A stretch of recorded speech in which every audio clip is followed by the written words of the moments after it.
कॉन्क्रीटच्या जंगलात झाडांची कशी कत्तल झालेली आहे याचं ताजं उदाहरण ठाण्यामध्ये। ठाणे शहर आता असं आहे की जे घोडबंदर रोड परिसरामध्ये किंवा बोरिवलीच्या दिशेने आणि इकडे नाशिकच्या दिशेने बेसुमार वाढतंय। बेसुमार त्या ठिकाणी विकास होतोय, पण या विकासाच्या नावाखाली झाडांची कत्तल सुद्धा होतीये आणि ही कत्तल जी आहे किंवा ही वृक्षतोड जी आहे ती परवानगी न घेता केली जाते असे आरोप सुद्धा व्हायला लागलेले आहेत। राजकीय पक्षांनीच या विरोधामध्ये आरोप केलेला आहे तो बिल्डरवर आणि त्या विरोधात तक्रारी सुद्धा केलेल्या आहेत। एवढंच नाही तर पर्यावरण प्रेमी संघटना ज्या आहेत त्या सुद्धा आता रस्त्यावर उतरून या विरोधात बोलायला लागलेल्या आहेत। नेमकं काय प्रकरण आहे आधी आपण ते समजून घेऊयात। ठाणे महानगरपालिकेमधले अधिकारी आणि राजकीय पक्ष हे बिल्डर धार्जिणे आहेत का असा प्रश्न पडावा हेच या घटनेवरून दिसतंय। आपण ही दृश्य बघतोय, ठाण्यामधली ही दृश्य आहेत कोलशेत परिसरातली। क्लॅरियंट कंपनी, त्या कंपनीच्या जागेवर मोठा टॉवर बांधण्यासाठी एक मोठा प्रकल्प उभा करण्यासाठी झाडांची कशी कत्तल झालेली आहे ते आपण बघतोय। असं म्हटलं जातंय आता की ही कत्तल करण्याची कोणतीही परवानगी किंवा ही झाडं तोडण्याची कोणतीही परवानगी या संबंधित बिल्डरकडे नव्हती। संबंधित बिल्डरचं नाव आहे लोढा ग्रुप आणि या लोढा ग्रुपने परवानगी न घेता एवढ्या बेसुमार झाडांची कत्तल केलेली आहे असा आरोप सुद्धा होतोय। खोटी आकडेवारी सुद्धा दाखवली जाते आणि ती दाखवून महानगरपालिका असेल किंवा इथले राजकीय पक्ष असतील त्यांच्याशी संगनमत करून या प्रकरणातून बाहेर पडण्याचा सुद्धा प्रयत्न केला जातोय असाही आरोप होतोय। यामध्ये आता नेमकं कुणाचं संगनमत आहे माहित नाही, पण सध्या तरी ही वृक्षतोड जी झालेली आहे ती उजेडात आणल्यानंतर अधिकाऱ्यांना इथपर्यंत आणलं गेलं। जिल्हाधिकारी अश्विनी जोशी यांनी धाड टाकली, इथल्या खारफुटी ज्या आहेत त्या गाडून टाकण्यावर सुद्धा कारवाई झालेली आहे। 40 ट्रक सुद्धा जप्त केलेले आहेत। कारवाई होतीये, पण ही कारवाई सगळी झाडं नष्ट झाल्यानंतर होतीये, झाडांची कत्तल झाल्यानंतर होतीये। हाच चिंतेचा विषय आहे। जे कौस्तुभ देऊळगावकर आहेत इथले एसडीओ, त्यांनी या सगळ्या संदर्भामध्ये नेमकं काय सांगितलेलं आहे आधी आपण ते समजून घेऊयात। क्लॅरियंट नावाची इथे जवळ कंपनी आहे आणि तिथे इमारत पाडण्याचं आणि डेब्री काढून घेण्याचं काम आहे आणि तिथून ट्रकनी इथे डेब्री टाकली जाते अशा स्वरूपाची आम्हाला माहिती प्राथमिक मिळालेली आहे। त्यानुसार आम्ही इथे धाड टाकली असता 4-5 ट्रक सापडलेले आहेत एकूण आणि ट्रक चालक पळून गेलेले आहेत। त्याच्यामुळे या ट्रकचे पंचनामे आणि तसेच किती मॅनग्रोव्हचं नुकसान एकूण झालेलं आहे त्याच्या संदर्भात पंचनामे करणं सुरू आहे। पण सर्वे नंबर 235 ते 239 या सर्वे नंबरचा हा भाग आहे जिथे आपल्याला लक्षात येत आहे की मॅनग्रोव्ज आहेत। त्या भागाचं आता आम्ही पूर्णपणे मोजमाप करू आणि जिथून डबर काढले जाते ते डेब्रिज किती आहे, नक्की किती ब्रास आहे त्याची माहिती आम्ही घेऊ। आता सगळ्यात महत्त्वाची गोष्ट, ठाण्यामध्ये वृक्ष प्राधिकरण समिती जी असते ती गेले काही महिने अस्तित्वातच नव्हती। ती गेल्या महिन्यामध्ये अस्तित्वात आली। नवीन 26 सदस्य आले आणि या 26 सदस्यांनी जी पहिली बैठक घेतली त्या पहिल्या बैठकीतच अवघ्या 1 तासामध्ये 1251 झाडांच्या कत्तलीचे प्रस्ताव मंजूर करून टाकले।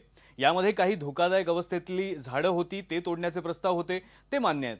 विकास कामांच्या आड येणारी झाडं जी तोडण्याचे प्रस्ताव मंजूर झाले ते सुद्धा आपण एक वेळ समजू शकतो। पण सगळ्यात महत्त्वाचं म्हणजे ठाण्यामध्ये बिल्डर्सना उंच इमारती बांधण्यासाठी मोठमोठे प्रकल्प, रहिवासी प्रकल्प तयार करण्यासाठी जी झाडं अडथळा ठरत होती ती झाडं सुद्धा तोडून टाका अशा परवानग्या या प्राधिकरणाने देऊन टाकल्या आणि त्यामुळेच बिल्डर असतील किंवा इथले महानगरपालिकेमधले अधिकारी असतील त्यापेक्षा सुद्धा वृक्ष प्राधिकरण समिती नेमकं काय करते, या वृक्ष प्राधिकरण समितीचा नेमका काय फायदा आहे का नुकसानच होतंय त्या समितीमुळे, हा सुद्धा एक चर्चेतला विषय आहे। लोढा ग्रुपचं नाव सतत या प्रकरणात येतंय, त्यामुळे आम्ही लोढा ग्रुपशी संपर्क साधण्याचा प्रयत्न केला की एवढ्या झाडांची कत्तल झालेली आहे, वृक्षतोड झालेली आहे, तुमच्यावरती आरोप होत आहेत, त्याबद्दल त्यांनी कॅमेऱ्यासमोर काहीही बोलायला नकार दिला। लोढा ग्रुपने स्पष्टीकरण मात्र लेखी दिलेलं आहे आणि हे स्पष्टीकरण देत असताना त्यांचं काय म्हणणं आहे आपण बघूया। ईश्वर रिअल्टी अँड टेक्नॉलॉजीजने वृक्षतोड आणि जमिनीचा विकास करण्यासंदर्भात आवश्यक परवानगी मिळवलेली आहे। म्हणजे बघा, इथे परवानगी मिळवताना त्यांनी स्वतःचं नाव वापरलेलं नाहीये, ईश्वर रिअल्टी अँड टेक्नॉलॉजीज असं नाव त्यांनी वापरून ही परवानगी मिळवली आहे। दुसरा त्यांचा आरोप आहे किंवा त्यांचं म्हणणं आहे की शिवसेनेचे आमदार प्रताप सरनाईक जे बिल्डर सुद्धा आहेत आणि ठाण्यामध्ये या क्षेत्रातले ते आमचे स्पर्धकही आहेत, त्यांनी जे आरोप केले त्या आरोपांना कोणताही आधार नाही, कारण आम्हाला बदनाम करून स्वतःचा फायदा करण्याचा त्यांचा हेतू आहे आणि हे स्पष्टीकरण दिलेलं आहे लोढा ग्रुपचे कन्सल्टंट असलेले, कॉर्पोरेट रिलेशन्सचे कन्सल्टंट असलेले निरंजन परिहार त्यांच्याकडून हे स्पष्टीकरण आलंय. पण कॅमेरावर बोलायला मात्र त्यांनी नकार दिलेला आहे. आपल्या सोबत आता आमदार प्रताप सरनाईक आहेत. प्रताप सरनाईक, तुम्ही आता पाहिलं की लोढा ग्रुपचे जे आरोप आहेत त्यात त्यांनी असं म्हटलंय की प्रताप सरनाईक आमचे स्पर्धक असल्यामुळे ते आम्हाला बदनाम करतायत आणि तुम्ही तर तक्रार दिलेली आहे, या विरोधात कारवाई व्हावी अशी मागणी सुद्धा केलेली आहे. नाही, प्रामुख्याने माझं एकच म्हणणं आहे, मी काही आजपर्यंत कुणाचं नाव घेतलं नव्हतं. हे इलेक्ट्रॉनिक मीडियाच्या माध्यमातूनच फक्त लोढा डेव्हलपर्सचं नाव येत आहे. ईश्वर रियालिटीमध्ये पार्टनर कोण कोण आहेत हे महापालिकेच्या शहर विकास विभागाकडे उपलब्ध आहेत. त्यामुळे तो नगरने विषय आहे. प्रामुख्याने प्रताप सरनाईक तुमचा कॉम्पिटिटर असेल, ते बिल्डर असेल, त्यामुळे प्रताप सरनाईक ठीक आहे तुमच्यावर आरोप करतोय, ते कदाचित चुकीचे असतील. पण ठाण्यातील वृक्षप्रेमी, ठाण्यातील पर्यावरणवादी, ठाणे महानगरपालिकेतील काही लोकप्रतिनिधी हे सुद्धा तुमच्यावर आरोप करतायत. ते सुद्धा तुमचे कॉम्पिटिटर आहेत का, हा सुद्धा या ठिकाणी प्रश्न आहे. फक्त प्रताप सरनाईक लोकप्रतिनिधी आहे आणि लोकप्रतिनिधी म्हणून जर एवढ्या 5,000 झाडांची कत्तल या ठिकाणी होत असेल, कारण शेवटी हे काही विकासक म्हणून इमारती बांधून निघून जाणार हो. आम्ही ह्या ठाणे शहरातच लहानाचे मोठे झालोय. आमचा अंत सुद्धा ह्या ठाणे शहरातच आहे. त्यामुळे आम्हाला पर्यावरणाची विशेष काळजी आहे. विकास हा बाजूला आहे. बरोबर. डेव्हलपर ही भूमिका आमची वेगळी आहे, परंतु लोकप्रतिनिधी म्हणून मी काही तक्रारच करायची नाही. आणि आजची ही तक्रार नाहीये. तुम्हाला अजूनही सांगतोय की 2012 साली भाईंदरपाड्यामध्ये यांचं दुसरं कन्स्ट्रक्शन चालू आहे. त्या ठिकाणी सुद्धा यांच्यावर बेकायदा वृक्षतोड केली म्हणून यांच्यावर गुन्हे दाखल आहेत कासारवाडी पोलीस स्टेशनला. त्या काळी जिल्हाधिकाऱ्यांनी डोंगर त्यांनी बेकायदेशीरित्या तोडला म्हणून त्यांच्यावर रॉयल्टीची केस केली आणि यांच्यावरनं दंड सुद्धा वसूल केला. म्हणजे कुठेही खाडी किनारी यांनी अक्षरशः लोढा डेव्हलपर्सची खाडी किनाऱ्यावर 5 प्रोजेक्ट चालू आहे. तिवरांची लाखो झाडं त्यांनी नष्ट केलेली आहे, कत्तल केलेली आहे. आणि अशा परिस्थितीमध्ये ते अशा प्रकारे आरोप जर माझ्यावर करत असेल, निश्चितपणे चुकीचं आहे. माझं असं म्हणणं आहे की ज्या वृक्ष प्राधिकरण समितीच्या बैठकीमध्ये यांच्या एकमेव प्रस्तावाला 6 तारखेला आमचे रामदास कदम यांनी स्थगिती दिल्यानंतर 7 तारखेला यांना परवानगी दिली जाते आणि 8 तारखेला एका रात्रीतून ते 336 वृक्ष सुद्धा तोडले जातात. परंतु त्याच मीटिंगमध्ये इतर अनेक विषय होते वृक्ष प्राधिकरण समितीचे, त्यांना मात्र कुठल्याही प्रकारे आयुक्तांनी अद्यापही परवानगी दिली नाही. आज पाव येतो. फक्त ह्याच विकासकाला काय 7 तारखेला परवानगी द्यायची गरज होती, कारण राज्य शासनाने त्याला स्थगिती दिली होती म्हणून. मी खोटं बोलतो किंवा मी कॉम्पिटिटर असेल, जिल्हाधिकाऱ्यांनी जागेवर जाऊन खारफुटीची कत्तल होत होती म्हणून सुद्धा त्यांच्यावर गुन्हा दाखल केला. त्यांच्या कंपनीवर नाही पण दुसऱ्या कोणावर ठरला. ठीक आहे, काहीतरी राजकीय दबाव आला असेल. परंतु हे सगळे खोटे बोलतात आणि प्रताप सरनाईक सुद्धा खोटे बोलतात. तुम्ही एकटेच खरे बोलता. माझं असं म्हणणं, विकास म्हणजे पैसे कमवत असताना, विकास कुठल्याही प्रॉपर्टीची तुम्ही करत असताना कुठले तर नीतिमत्ता काहीतरी ठेवलं पाहिजे. एवढे पैसे कमवून तुम्ही काय करणार आहोत? शहराच्या विकासाच्या दृष्टीने तुमची जबाबदारी नाही का? तुम्ही सुद्धा लोकप्रतिनिधी आहात विकासकाबरोबर. त्यामुळे अशा पद्धतीनं खोटे आरोप करायची तुमची म्हणजे हे योग्य नव्हे. ज्या पद्धतीनं प्रताप सरनाईक तुम्ही तुमची बाजू सांगितली आणि सगळ्यात महत्वाचं म्हणजे तुम्ही ठाण्यामध्ये जे घडतंय त्याबद्दल सुद्धा खूप महत्वाच्या गोष्टी सांगितलेल्या आहेत, गंभीर गोष्टी सांगितल्या आहेत. पण आता पुढे काय, तुमच्याकडून नेमकं पुढे काय होणार आहे? शिवसेनेकडून नेमकं पुढे काय होणार आहे? नाही, माझी स्पष्टपणे एकच भूमिका आहे की जर तुम्ही जर गुगल सर्च केलं तर बिफोर आणि आफ्टर ह्या ठिकाणी 350 ते 400 वर्षापूर्वीची वृक्ष होती. या ठिकाणी जंगल होतं. ते जंगलामध्ये बिबटे फिरत होते. अशी परिस्थिती. बिबटे गेले कुठे हा सुद्धा प्रश्न आता काही पक्षी मित्र विचारतायत, प्राणी मित्र विचारतायत, वृक्षप्रेमी विचारतायत. त्यामुळे हा सुद्धा नंतरचा प्रश्न आहे. परंतु माझं असं म्हणणं आहे की राज्य शासनाकडे मी पाठपुरावा केलेला आहे. राज्य शासनाने ह्या प्रकरणाची चौकशी करावी. या प्रकरणामध्ये फॉरेस्टच्या चांगल्या अधिकाऱ्यांची नेमणूक करावी, जेणेकरून त्या माध्यमातून सत्य लोकांच्या समोर येईल.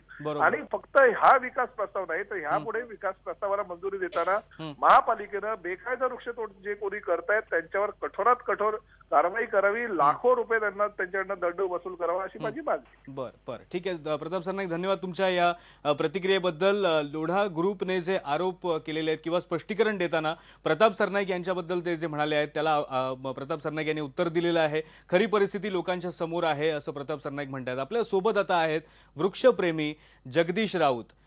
जगदीश राऊत, स्वागत आहे तुमचं. आणि माफ करा जगदीश थोरात, पण फक्त ते वृक्षप्रेमी नाही आहेत, तर जी वृक्ष प्राधिकरण समिती ज्याबद्दल आपण बोलत होतो या समितीमध्ये त्यांनी सुद्धा एकेकाळी काम केलेलं आहे. त्यामुळे नेमकं तिथे काय काम चालतं याचा त्यांना चांगला अनुभव आहे.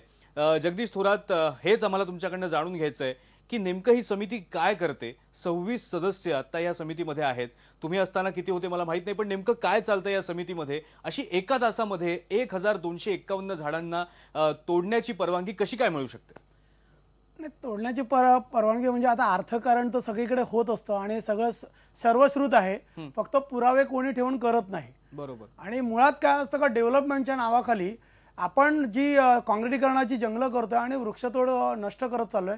आज आमचं घोडबंदर हे आंब्याची वनराई जांभळाच्या झाडांनी नटलेलं होतं, त्या सगळं नष्ट होत चाललेलं आहे आणि हे सगळं अर्थकारण आहे. आणि आज वृक्षतोडीवर कुठल्या प्रकारचं नक्की ध्येय धोरण आखलेलंच नाहीये. आज 5,000 रुपये दंड हा प्रकार एका झाडाला आहे आणि अनामत रक्कम तुम्ही पाहिजे तेवढी करू शकता.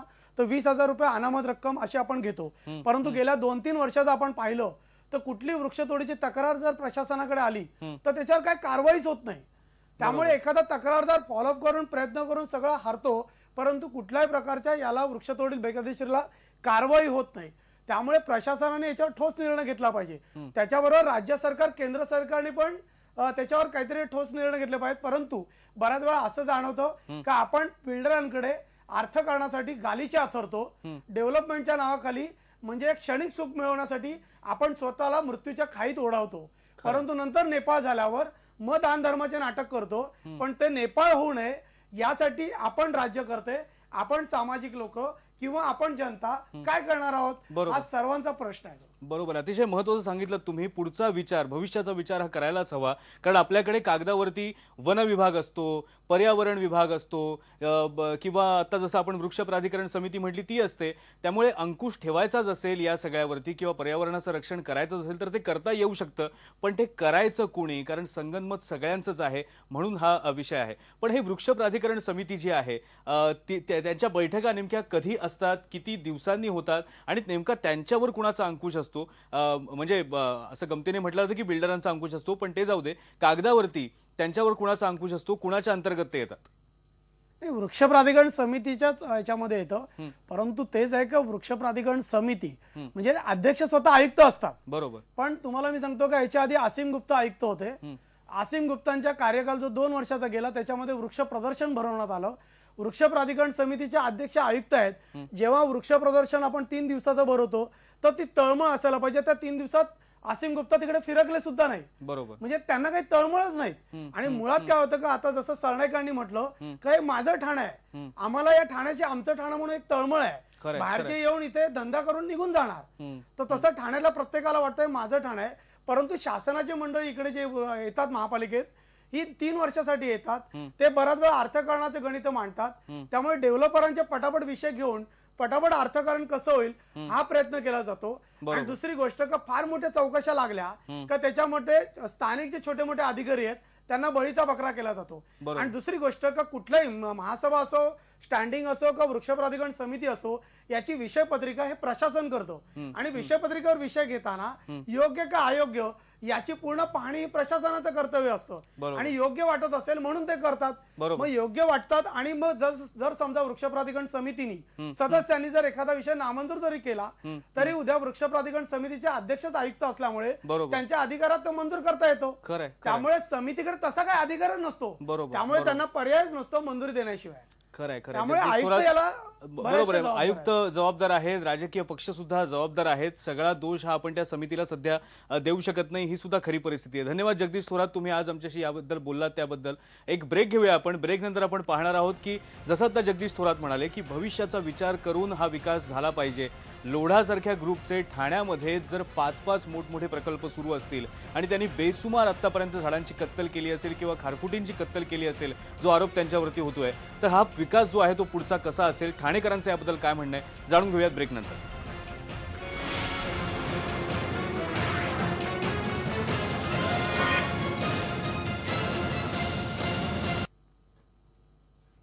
ब्रेकनंतर आपलं सगळ्यांचं पुन्हा एकदा स्वागत. ठाणेकरांच्या काय प्रतिक्रिया आपण बघणार आहोतच, पण जगदीश थोरात आपल्या सोबत आहेत. वृक्षप्रेमी आहेत ते आणि नुसतं झाडांचे कत्तली होत आहेत त्याबद्दल रोष आहे, त्याबद्दल राग आहे, पण त्यांचं झाडं लावण्यासंदर्भात सुद्धा काही महत्त्वाचं म्हणणं आहे. जगदीश थोरात, याबद्दल तुम्हाला काय सांगायचं?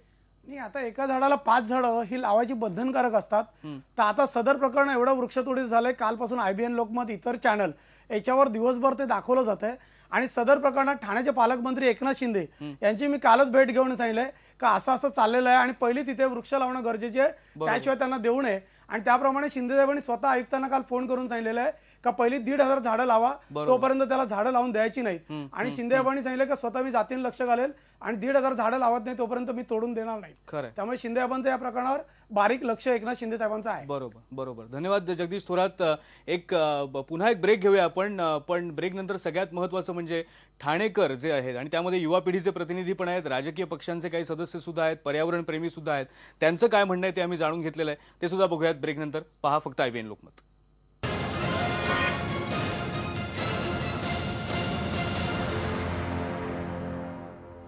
ब्रेकच्या आधी आपण वृक्षप्रेमी जगदीश थोरात यांच्याशी बोललो, पण ठाणेकरांचं आणखी काय म्हणणं आहे, बाकीचे ठाणेकर जे असतील, युवा पिढीचे सदस्य असतील, त्यांचं नेमकं काय म्हणणं आहे या सगळ्या झाडांच्या कत्तलीबद्दल जाणून घेतलंय मनोज देवकरनं. 2000 सालापासून आम्ही या गोष्टींकडे कॉर्पोरेशनचं लक्ष वेधलं, लोकप्रतिनिधींचं सुद्धा लक्ष वेधलं, परंतु त्यांना अजूनही अद्याप जाणीव नाहीये की एक लक्षात घ्या, एक झाड असतं, झाडावर फुलं येतात, त्याच्यावर पक्षी राहतात आणि फुलापासून एक नॅचरल पुनरागमन चालू असतं, म्हणजे परागकण वाहून नेण्याची क्रिया चालू असते. याला आपण साफ धोकादायक ठरवतो, जीवनचक्रावरच घाला घालतो. विशेषतः हा सगळा गेल्या 2 दिवसात ऐकल्यानंतर फार गंभीर परिस्थिती आहे. स्वतः आयुक्त सुद्धा तिकडे व्हिजिटिंग करून आले, परंतु जे काही अपेक्षित होतं तसं घडलं नाही आणि अनेक गोष्टींचा विरोधाभास आहे. कोण म्हणतं 2011ला जे काही वृक्षगणना झाली आणि 2003ला वृक्षगणना झाली, त्याचा आज 5 ते 5.5 हजार झाडं होती तिकडे. आणि ही झाडं असताना एवढे मोठ्या प्रमाणात कत्तल, हे विकासधारक नाही तर हे भकासधारक आहेत. म्हणजे पूर्वीच्या पौराणिक गोष्टीमध्ये आपण राक्षस बघायचो, तर हे महाराक्षक आहे, हा विकास नसून भक्षक आहे. सर, तुम्ही काय सांगाल, काय सांगाल मत आहे? मला एक असं म्हणायचं आहे की हे जे कारखाने आज बिल्डरांच्या घशात घातले जात आहेत, त्या कारखान्यांची जागा कवडी मोल भावाने या मालकांना दिलेली आहे आणि अगदी शून्य मोलाने दिलेली आहे. तर ह्यांना विकण्याचा अधिकार आहे का, हा एक महत्त्वाचा प्रश्न आहे. दुसरी गोष्ट अशी आहे की ज्या ठिकाणी केमिकल कारखाना होता, या केमिकल कारखान्यापासून पर्यावरणाला धोका होऊ नये म्हणून तिथे ही 5.5-6 हजार झाडं जी काय होती ती तिथे होती. आणि आज 2011-12 पासून 4 वर्षामध्ये ती 350वर आली. म्हणजे किती हत्या, किती कत्तल या लोकांनी या ठिकाणी केलेल्या आहेत. तर मी तर असं म्हणेन की ठाणे महानगरपालिकेचे वृक्ष प्राधिकरणाचे अध्यक्ष माननीय आयुक्त जर ह्यांना परवानगी देणार असतील तर त्यांच्यावर पहिला गुन्हा दाखल करायला पाहिजे आणि बिल्डिंगी बांधून या पर्यावरणाचा समतोल राहणार नाही. तिथे पाणी लागणार आहे, तिथे इतर सुविधा लागणार आहे. ह्या सुविधा ठाणे शहराला आता अपुऱ्या पडत आहेत. लोकांना पाणी मिळत नाही आहे आणि पाणी विकायला चाललेली आहे महापालिका. अशी अवस्था असताना हे असं प्रकल्पाला जर मंजुरी देत असेल तर याच्यामध्ये निश्चितपणे मोठा व्यवहार आहे. हे इथे आरोप मी खुलेआम करू शकतो. आपल्यासोबत युवा पिढी आहे, युवा पिढीला काय वाटतं या झाडांच्या कत्तलीबद्दल काय सांगशील? एक युवक आहे, ठाणेकरांचं भविष्य ठाण्यामध्ये सुरक्षित आहे का? ठाणेकरांचं भविष्य तुम्ही विचाराल आजच्या तारखेला तर वातावरणामध्ये होणारे जे बदल आज आपण बघतोय ते एकाच कारणामुळे होत आहेत, ते म्हणजे वृक्षतोड आणि झाडांची जी कत्तल होते त्याच्यामुळेच होत आहेत. आणि एवढी 5,000 जर झाडं तोडली गेली तर त्याच्या अगेन्स्ट जी झाडं प्लांट करायची असतात ती प्लांट केली की नाही हे बघायला महापालिका कुठे होती? ऑन पेपर जर झाडं असतील आणि ॲक्च्युअलमध्ये नसतील तर ह्याला जबाबदार कोण आहे? आणि उद्या जे सिनियर सिटीजन्स असो का युवा पिढी असो, यांच्या जर आरोग्याला काही दुखापत झाली वातावरणातील बदलांमुळे तर याची जबाबदारी महापालिका घेणार आहे का आयुक्त घेणार आहेत का महापौर घेणार आहेत? याचं उत्तर ठाणेकरांना हवं. युवा पिढीच्या भावना फारच तीव्र आहेत. ठाण्यातले राजकारणी हे आपल्यासोबत आहेत, त्यांच्याकडून जाणून घेऊया. सर, काय राजकारण आहे याच्या मागे? कोणती बिल्डर लॉबी काम करते आणि कोणते अधिकारी मदत करतात? नाही, राजकारण म्हणण्यापेक्षा माझं असं म्हणणं आहे का ठाणे शहरामध्ये विकास हे झालेच पाहिजे. विकासाला ठाणे शहराचा ठाणे जनतेचा विरोध नाही आहे. परंतु हे करत असताना आत्ताच मागच्या 15 दिवसापूर्वी पेपरला बातमी वाचली आमदार सन्मान्य आमदारांची का त्या ठिकाणी 5,000 झाडाची कत्तल. आता 5,000 झाडाची कत्तल केली म्हणजे विचार करा, हे फार मोठं नुकसान आहे की नाही शहरामध्ये. तुम्ही विकास करा त्या ठिकाणी. आता मी त्या ठिकाणी एक स्वतः गेलो RPS अध्यक्ष म्हणून, नगरसेवक म्हणून मी त्या ठिकाणी पाहणी केली. 22 फुटे त्या ठिकाणी पत्रे लावले होते. त्याच्यामधून एक आपण जर असं झाकलं ना तरी आतलं काही दिसत नाही. म्हणजे यांनी रात्रभर काम करून कामगारांना राबवून त्या ठिकाणी झाडं तोडलेले, झाडाची कत्तल केलेली आहे आणि त्याची विल्हेवाट लावलेली आहे. हे त्या पाहणीतून आढळून आलं. आणि अशा जर हा जर प्रकार घडला असेल आणि घडलं 100%, तर संबंधित बिल्डरवर, संबंधित अधिकाऱ्यावर 100% कारवाई झाली पाहिजे आणि याची चौकशी लागली पाहिजे. जर समजा यांच्यावर कारवाई झाली नाही, चौकशी लागली नाही, तर RPI ह्या ठिकाणी आंदोलन करल्याशिवाय राहणार नाही. ठाणे महानगरपालिकेचे आयुक्त सुट्टीवरती आहेत, वृक्ष अधिकारी हे सुद्धा सुट्टीवरती आहेत आणि हा संपूर्ण गोंधळ सुरू असताना महानगरपालिकेत उत्तर द्यायला अधिकारी नाही आहेत. हा घोटाळा एकीकडे झालेल्याचा आरोप या सगळ्या नागरिकांनी केलेला आहे. तर कुठेतरी थांबणार का किंवा मग याच्यावरती कुठेतरी निर्बंध येणार का? राज्य सरकारने जो आदेश दिलेला आहे या संपूर्ण प्रकाराच्या चौकशीचा, खरी चौकशी होईल का आणि ठाणेकरांना न्याय मिळेल का, हाच खरा प्रश्न ठाणेकर आज विचारतायत. म्हणजे एक आपल्या लक्षात आलं की ठाण्यासारख्या शहरामध्ये जर तुम्हाला एखादा मोठा प्रकल्प उभारायचा असेल, तुमच्याकडे भरपूर पैसे असतील अर्थात लाच द्यायला, तर तुम्ही ठाण्यामध्ये अगदी सहजपणे मोठमोठी झाडं तोडू शकता, त्या ठिकाणी तुमचे प्रकल्प उभारू शकता. आता ही परिस्थिती यापुढे राहणार आहे का? बघूया पुढे काय काय घडतंय ते. आपली नजर असेलच, कारण चर्चा तर होणारच.